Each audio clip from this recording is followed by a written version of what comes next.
Hello दोस्तों, welcome to my channel tips from Ajay. तो दोस्तों, आज जिस विषय पे हम चर्चा करने जा रहे हैं उस विषय का नाम है कि नागरिक हवाई उड्डयन मंत्री जो हमारे हैं उन्होंने एक बड़ा अपडेट दिया है और वो उन्होंने रोड मैप दिखाया है कि 2047 तक हमारा क्या काम, हमारा कार्य क्या होने वाला है, हमारा विज़न क्या है और हम किस विज़न को लेके आगे जा रहे हैं और उसके साथ साथ किन मुद्दों पे या कुछ कानूनी लॉ पे जो है, जो कानूनी कायदा है उसमें क्या हमने चेंज किया है ताकि इसको बेहतरीन और स्मूथ इजी के हिसाब से देखा जाए। तो चलिए एक एक विषय को हम लोग चर्चा के लिए शुरू करते हैं। तो जो हम लोग अगर देखते हैं तो इंडिया ने भारत ने जो डबल अपना ये विज़न रखा है कि 2047 तक हम 350 एयरपोर्ट बनाएंगे और ये विकसित भारत के अंडर कहलाएगा। और इसका उद्देश्य है कि ज़्यादा से ज़्यादा स्टेट्स और स्मॉलर सिटीज़ को एयरपोर्ट से कनेक्ट किया जाएगा। और ये बात हमारे जो सिविल एविएशन मतलब जो नागरिक हवाई उड्डयन मंत्री कैबिनेट जो राम मोहन नायडू किंजीराप्पू उन्होंने ये बताया था हाल ही में, जहाँ ईस्टर्न रीजनल मिनिस्ट्री कॉन्फ्रेंस हुई थी 25 अगस्त 2025 को। और उसमें ये भी बताया था कि जैसे हमने ये उद्देश्य रखा है 350 एयरपोर्ट का, तो इसके साथ साथ हमारा उद्देश्य ये होगा कि ज़्यादा से ज़्यादा हम नौकरी और रीजनल ट्रेड को भी बढ़ावा देंगे। तो ये एक बात उन्होंने कही थी और ये एक बड़ा अपडेट है दोस्तों। तो इसको हमें बहुत बारीकी से ध्यान में और वॉचफुल इसको रहना है। अब चलते हैं कि इसके साथ साथ जो पिछले 11 साल में हमने एक पुश दिया था, जो 88 एयरपोर्ट बनाए थे, तो इसमें उसके साथ साथ कुछ नए कानूनी भी हमने चेंजेस किए जो 2024 और 2025 से लागू भी हो गए। तो उसको भी थोड़ा हम लोग जानने की कोशिश करते हैं। ख़ास तौर पे देखा जाए तो सरकार का अभी टीयर 2 और टीयर 3 वाले जो शहर है उसमें ज़्यादा डेवलपमेंट करने की उनकी प्लानिंग है। तो जैसा 350 एयरपोर्ट का जो 2047 तक का उद्देश्य लेके चल रही है, तो उसके साथ साथ जो भारतीय वायु अधिनियम मतलब जो 1 जनवरी 2025 से जो हुआ है मॉडर्नाइज रूल्स और रेगुलेशन मैंडेट सस्टेनेबिलिटी एयरपोर्ट और स्मूथ और इजी कैसा रहे, उस हिसाब से इस कानून को लागू किया है। और उसके साथ साथ जो जीएसटी का जो प्रोविज़न है वो एमआरओ रिफॉर्म्स को 5% के हिसाब से उद्देश्य रखा है। अभी जो एमआरओ मतलब हमारा जो मशीनरी रिपेयर्स और ऑपरेशन वाला जो सिस्टम है उसको हमने $4 बिलियन 2030 का उद्देश्य रखा है। जो ओडिशा को हमने मद्देनज़र शुरू में रखा है कि ओडिशा का जो न्यू टर्मिनल है जो भुवनेश्वर एयरपोर्ट का उसका अविभाज्य भाग है, तो उसको हम लोग पहले फोकस रखते हुए आगे चलते हैं। और सेंटर ने इसको इन प्रिंसिपल अप्रूवल भी दिया है जो एक नया एयरपोर्ट जो पुरी में आने वाला है। तो एक बार वो पुरी का एयरपोर्ट का जैसा ही प्लानिंग हो जाता है तो उसको 2 साल के अंदर कंप्लीट करना है। और उड़ीसा में ये भी जो राज्य सरकार है उन्होंने 11 एयर स्ट्रिप अपग्रेड करने का भी प्रोविज़न रखा है, तैयार प्लानिंग किया है, जिसको सेंटर फंडिंग, ट्रेनिंग फैसिलिटीज़ और टेक्निकल हेल्प नई दिल्ली से मिलेगी। अब ये हम जो कायदा जिसे कानूनी जो बात कर रहे थे, जो कॉलोनियल मतलब जो अंग्रेज़ों के ज़माने से जो कायदा पास हुआ था एयरक्राफ्ट एक्ट 1934 वाला, तो उसको हमने चेंज किया है भारतीय वायुयान अधिनियम 2024 से, और इसको इफ़ेक्ट आया है 1 जनवरी 2025 में। तो ये कानून क्या कहता है? तो बेसिकली ये कानून Indian civil aviation rule book का एक हिस्सा है और जो शिकागो कन्वेंशन और इंटरनेशनल सिविएशन ऑर्गेनाइजेशन के स्टैंडर्ड्स पे निर्भर रहता है। तो इसमें क्या है कि जो की टेक अवे अगर हम बात करें तो इसमें क्या होता है कि अपनी जो लाइसेंसिंग सिस्टम जो है उसको सिंप्लीफाई कर दिया है और director general of civil aviation ये जो टीम है या डिपार्टमेंट है और bureau of civil aviation security इसको ज़्यादा मजबूत किया है, इसको ज़्यादा पावर दी है। इसके साथ साथ कुछ क्लियर अपील सिस्टम है, इनको टाइम बाउंड ग्रीवेंसेस से रिड्रेसल को हैंडल करना है। जैसा उसको उद्देश्य रखा है कि जल्दी से जल्दी जितने भी कंप्लेंट्स आते हैं उसको फास्ट और ज़्यादा ट्रांसपेरेंसी रखते हुए जल्दी से जल्दी इसको निपटाया जा सके। तो ये उद्देश्य इसके लिए रखा है। उसके साथ साथ इसका एक सस्टेनेबिलिटी एयरपोर्ट और एयरलाइंस को क्या ग्रीनर टेक्नोलॉजी कैसी अडॉप्ट करनी है, ताकि हम लोगों ने जो हमारे जो प्रधानमंत्री है मोदी जी उन्होंने जो टारगेट रखा है ज़ीरो नेट कार्बन एमिशन 2070 का, तो उसके अंदर ये ग्रीन टेक्नोलॉजी का जो विषय है इसको हमने टच बेस किया है। और इसके साथ साथ जैसा हमने बोला है कि सस्टेनेबिलिटी एयरपोर्ट्स की बात जब करते हैं तो ज़्यादा से ज़्यादा एयरपोर्ट्स हमारे ग्रीनर टेक्नोलॉजी को एस्पेक्ट को टच बेस करें। उसके साथ साथ टर्मिनल्स भी क्लीन पावर रहे, बेटर वेस्ट मैनेजमेंट सिस्टम रहे, और ग्राउंड हैंडलिंग जो होती है एग्जीक्यूशन उसको काफ़ी एफिशिएंट बनाए। तो ये एक उद्देश्य है। उसके साथ कुछ लॉयर्स ने अपना एक फ्रेमवर्क बनाया है और उन्होंने अपने हिसाब से जो अपना पॉइंट है या जो अपनी जो उनका कहना है, उन्होंने ये बताया कि ये जो अगर गवर्नमेंट ये सरकार अगर ये लागू करती है तो उसको कंसिस्टेंसीली होना चाहिए ताकि उसके लॉन्ग रन इफ़ेक्ट्स हमें अच्छे मिल सकते हैं। तो पार्लियामेंट ने जैसा इसके साथ और एक protection of interest in aircraft object bill 2025 उसको अप्रैल 2025 में अलाइन किया है केप टाउन कन्वेंशन के साथ। इसके जो बेसिकली जो एक दो पॉइंट है कि सबसे पहला रिड्यूस्ड एयरक्राफ्ट जो है इसकी जो कॉस्ट अभी 8-10% से नीचे आ जाएगी और इसको इम्प्रूव करेगा क्रेडिटर प्रोटेक्शन और रिपोजिशन रूल के साथ। इसके साथ साथ जो लोअर फाइनेंसिंग कॉस्ट होती है एयरलाइंस की जहाँ पे ये पार्क किए जाते हैं, तो उसके साथ साथ उसका रिज़र्व जो फंड होता है वो और कट जो होगा प्राइसेस में, तो उस सब चीज़ों पे ये प्राइसेस जो कॉस्ट होगी ये रिड्यूस हो जाएगी। तो ये उस कायदे या कानून के अंदर बात किया गया है। फिर उसके साथ साथ जो केयरफुल कोऑर्डिनेशन जो होना चाहिए डीजीसीए का, कस्टम्स का और कोर्ट्स का, तो ये जो है ये फॉरेन क्रेडिटर्स को वार्न करे ताकि जो भी एक्सपेंसेस या लोकल इंटरेस्ट का जो पॉइंट है उसको मद्देनज़र रखते हुए इन आपस में ये सब एजेंसी का एक साथ अच्छा कोऑर्डिनेशन होना है, उसके बारे में भी बात किया है। अब इंडस्ट्री रिफॉर्म्स जो है रीजनल एक्सेसेस उसके ऊपर थोड़ा हम लोग बात करते हैं।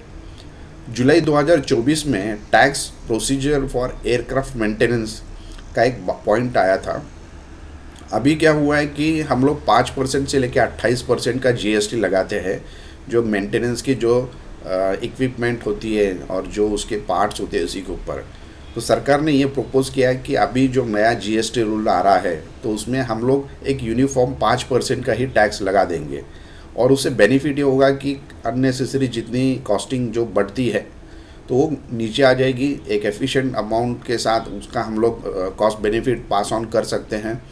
और कस्टम्स में जो टूल्स है, जो कस्टम ड्यूटीज़ जो है उसको हमने हटा दिया है जो मेन टूल्स के ऊपर जो कुछ लगती थी।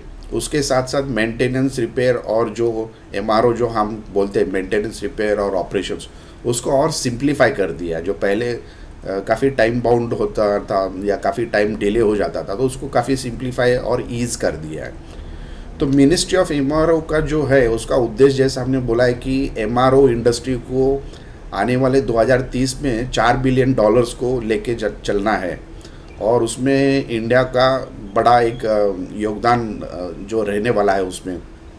और ये उसको एयरक्राफ्ट को भी जो भी है आइडल जो एब्रॉड जो एयरक्राफ्ट होते हैं जो पार्क किए जाते हैं तो उसको भी रिड्यूस करना है जहाँ पे भी कॉस्टिंग अभी बढ़ रही है।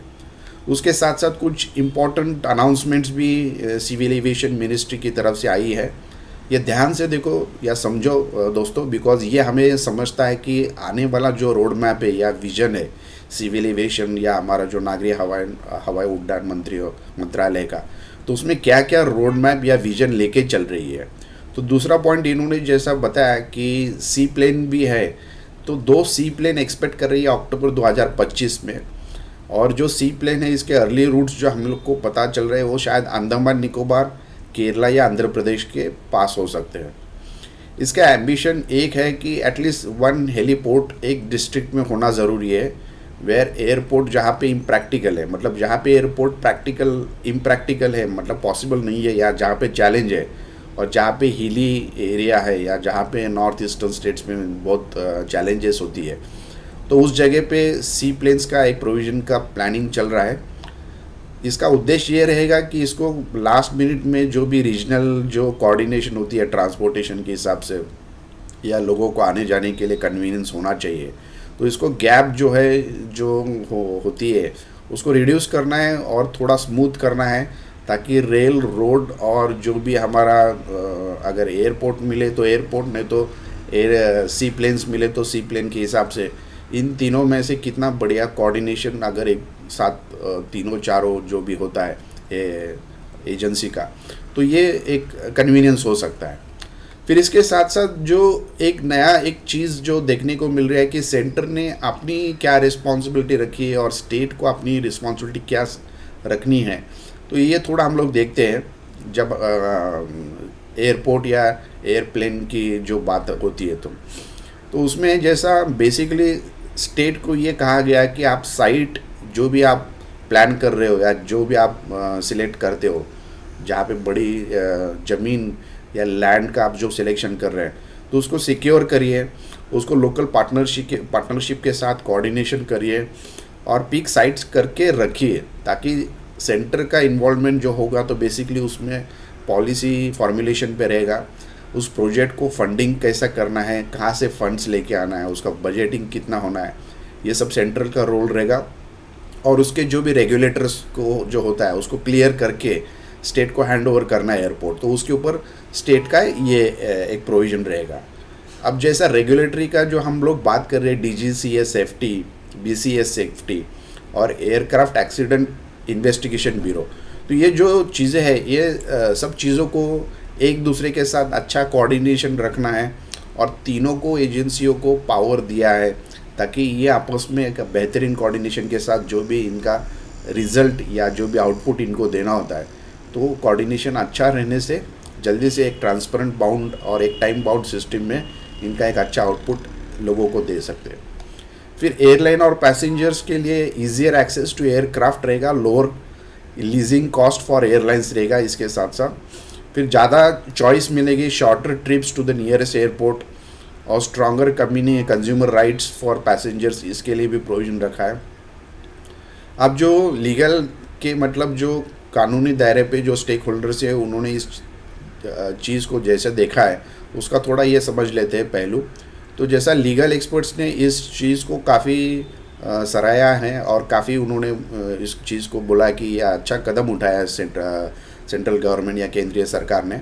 बट इसको कोऑर्डिनेशन जो एजेंसियों के साथ जो बताया जा रहा है उतना कोऑर्डिनेशन एफिशिएंट और सस्टेनेबल होना ज़रूरी है, ताकि ये जो time bound redressal of grievances system होती है इसको ये जल्द से जल्द निपटाए और इसमें अच्छा सा इसका एक रिज़ल्ट आ जाए। इसके साथ साथ जो ट्रेड ग्रुप्स जो होते हैं जो सपोर्ट करते हैं MRO जो मतलब मशीनरी रिपेयर्स और ऑपरेशन टैक्स कट्स के लिए, उन्होंने भी ये बोला कि एक अच्छा इम्प्लीमेंटेशन है ताकि लॉन्ग रन में कंपनीज़ को इसको बेनिफिट मिलेगा। तो ये भी एक अच्छा कदम उठाया गवर्नमेंट ने, तो उसके भी एक सराहा किया गया है।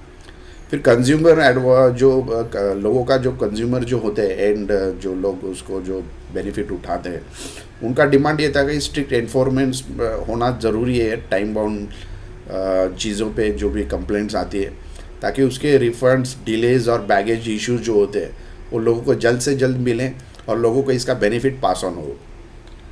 तो इंडस्ट्री के जो वॉच डॉग जो है मतलब इंडस्ट्री के जो इसको ऑब्जर्व कर रहे हैं, उन्होंने ये बताया कि रीजनल एयरक्राफ्ट 2030 तक जो वर्ल्ड का बिगेस्ट मार्केट इंडिया रहने वाला है, वो तो बिल्ड ऑफ एयरपोर्ट जो Tier 2 और Tier 3 सिटीज़ में जैसा हम लोग स्प्रेड कर रहे हैं अवेयरनेस, तो उससे उसका बेनिफिट मिलेगा ही मिलेगा।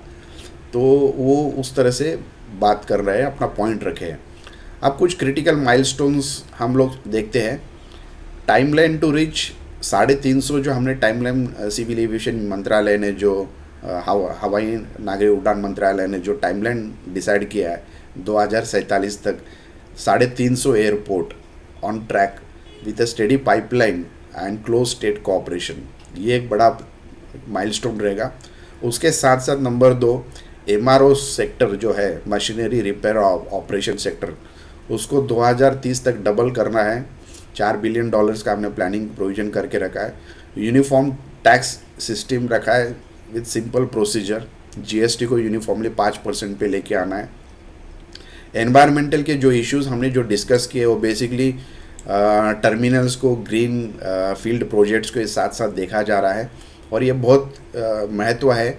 जैसा फिर मैं एक बार दोहराने चाह रहा हूँ कि जो उद्देश्य हमने 2070 में रखा है ज़ीरो नेट कार्बन एमिशन का, तो हर कोई एयरपोर्ट जो भी आने वाला है उसको हम लोगों ने बिल्कुल भी इस पॉइंट को टच बेस कर रखा है कि जितने भी हमारे एयरपोर्ट्स आएंगे वो ग्रीन फील्ड एयरपोर्ट्स के हिसाब से टच बेस होगा। उसमें ground operations, pushing airports to emissions and cleaner system जो होगी और जो हैंडलिंग जो होगी ग्राउंड पे उसको काफ़ी स्मूथ, इजी और ट्रांसपेरेंट करेंगे। और सबसे इम्पॉर्टेंट है कि आप भारत इसको लेके आगे रीजनल एविएशन क्लब में जब जाता है तो इसको ज़्यादा स्मूथ जो भी कानून है उसके स्मूथ रोल आउट होना ज़रूरी है। रिलायबल रेगुलेशन मेकैनिज़्म होने चाहिए और एयरलाइन की कैपेसिटी होनी चाहिए कि जो इतने फ्लीट्स, जो भी फ़्लाइट्स हम लोग ऑपरेट कर रहे हैं उसको इन्वेस्ट करने में उतनी कैपेसिटी और उतने टाइम बाउंड मेजर्स जो वो ले रहे हैं वो उनका एक रिलायबिलिटी सोर्स होना चाहिए। तो ये सब इम्पोर्टेंट चर्चा हमने डिस्कस किया, विषय पे हमने देखा, इसको मद्देनज़र रखते हुए सिविल एविएशन मिनिस्ट्री ने जो हाल ही में ये अपडेट दिया है ये बहुत बहुत बहुत इम्पॉर्टेंट और बहुत महत्वपूर्ण अपडेट थी, जो 2047 तक सिविल एविएशन मिनिस्ट्री या नागरिक हवाई उड्डयन मंत्रालय ने तो अपना रोड मैप, अपना विजन क्या होगा 2047 तक, तो ये समझने के, जानने की कोशिश की। हालांकि जो भी चर्चा हमने जो किया है, जो भी आपस में डिस्कस किया है, उसकी पूरी डिस्कशन या उसकी पूरी डिटेल्स मैंने डिस्क्रिप्शन बॉक्स में नीचे डाल रखी है, तो आप भी उसको देख सकते हैं, समझ सकते हैं। और एक बार देखने के बाद, समझने के बाद चैनल को सब्सक्राइब करिए ताकि ऐसे ही इंटरेस्टिंग टॉपिक्स हम आपके सामने लेके आए और आपको शेयर करते रहे time to time. Thank you so much, wishing you all the best, take care of yourself and your family. Thank you.